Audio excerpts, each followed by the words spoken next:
আমাদের বাসায় আজকে একটা প্রোগ্রাম চলতেছে। এই চুপ থাকেন, এদিকে না আপনি একটু হাঁসটা নিয়ে আসেন।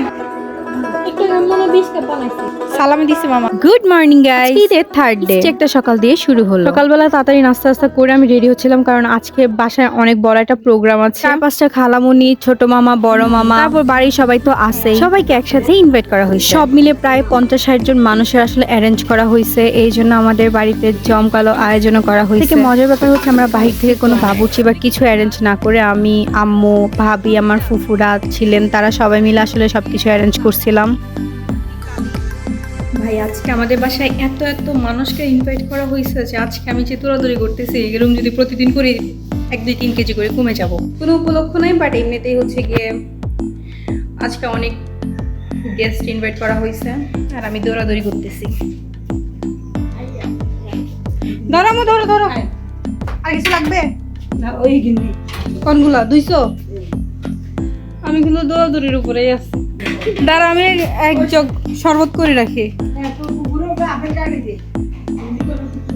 তরমুজ কাটছে তো আম্মু, আম্মু তরমুজটা কাটছে তো।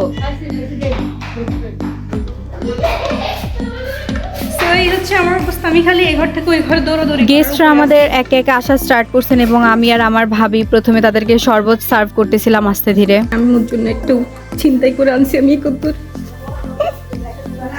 টমেটোর জন্য দৌড়াচ্ছি আমি। টমেটো পেঁয়াজ তো আছে। এক গেস্ট আসতেছিল আর এক একজনের সাথে 5-6-7টা করে মিষ্টি, রসমালাই, দধি এগুলো হচ্ছে নিয়ে আসতেছিল। আমি একে একে সবাইকে এগুলো দিচ্ছিলাম। তো আম্মুরা কাজে বিজি, তো আমি আসলে এই দায়িত্বটা নিয়ে নিছিলাম।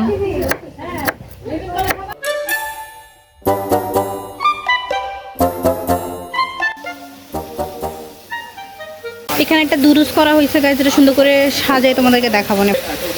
এই হচ্ছে আমার ভাবি, সে হচ্ছে রান্নাই করে।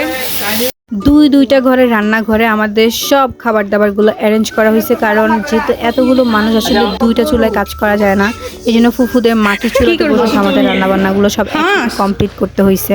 আপনি একটু হাঁসটা নিয়ে আসেন, আমাকেও সার্ভ করে দিয়েন ভাইয়া।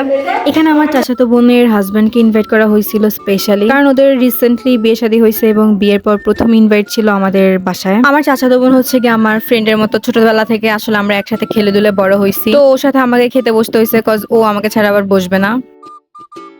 তো প্রায় বিকাল টাইমে আমার বড় বোন আসছে উইথ হার গেদু পেদু।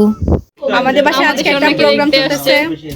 সবাই আসলে আমার বিয়ে শাদী দেওয়ার জন্য উঠে পড়ে লাগছে। বোন আসছে, আমার প্রাণ প্রিয় বোন। আব্বুর সামনে যে ভিডিও করছ, ব্লগ করছ, আপনি কি মনে করছেন আমার সাহস নাই? সাহস দেখাচ্ছি তোমাদেরকে। তো এটা সত্যি আমার বাবা আসলে এসব ভিডিও করাগুলো পছন্দ করে না, বাট আমি অলওয়েজ আব্বুর সামনে এগুলো রেকর্ডিং ভিডিওস করতেই থাকি। তো আব্বু আসলে আমাকে খুব একটা কিছু বলে না। ঘরের ছোট মেয়ে বলে কথা, একটু সাহস তো বেশি আমার থাকবে, খুবই স্বাভাবিক। আমার বোন আবার বাবা এগুলো করে না, মানে আমার মতো এরকম ফাইজলামি করে না ঘরের ভিতরে। এটা হচ্ছে কি আমার ভাগিনা ভাগ্নি সব। জানি আপনি এমন একটা ছাপড়ি ভিডিও করেন। কি আমার দুলা ভাই, বুঝছো? আপনি বলছো যে তোমার সামনে আমি ভিডিও করতে পারবো কিনা। এই ছাপড়ি আব্বু কিছু বোঝার আগে আসলে আমি ওই জায়গা থেকে ভাগছি। তো অনেকগুলো রসগোল্লার প্যাকেট থেকে আমি এসে দেখি মাত্র এই প্যাকেটটা লাস্ট ছিল, আর আমাকে ছাড়া সবাই এখানে বসে বসে খাচ্ছিল এবং এগুলো নিয়ে আসলে কারাকারি শুরু হয়ে গেছিল সবার মধ্যে। দেখো সালামি দিছে মামা। চা বানাতে বানাতে শেষ, অলরেডি 20 কাপ বানাইছি, আবার বসাইছি। আমু তুমি চা খাইছো? না 20 কাপ বানাইছি, এখন আবার 10 কাপ বানাইতেছি। কার লাই আপুনিরা সবাই বাকি আছে এখনো চা খাওয়ার। গাইজ আমি একটু ফ্রি হয়েছি, আমার পায়ে তালু ব্যথায় ফেটে যাইতেছে। আর এটা হচ্ছে গিয়ে আমাদের আরেকজন ব্লগার, ও এখন মিষ্টি খাবে। এই মিষ্টি গাছ আমি অনেক যুদ্ধ করে রাখছি ওদের জন্য, কারণ আজকে পুরো 50-60 জন মানুষ আসছে। এবার বোঝো কি অবস্থা।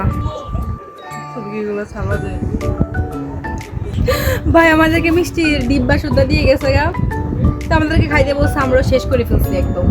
মিষ্টি খাওয়া শেষ হয় নাই গাইজ, এর জন্য চুরি করে আরো মিষ্টি খাওয়া হইতেছে।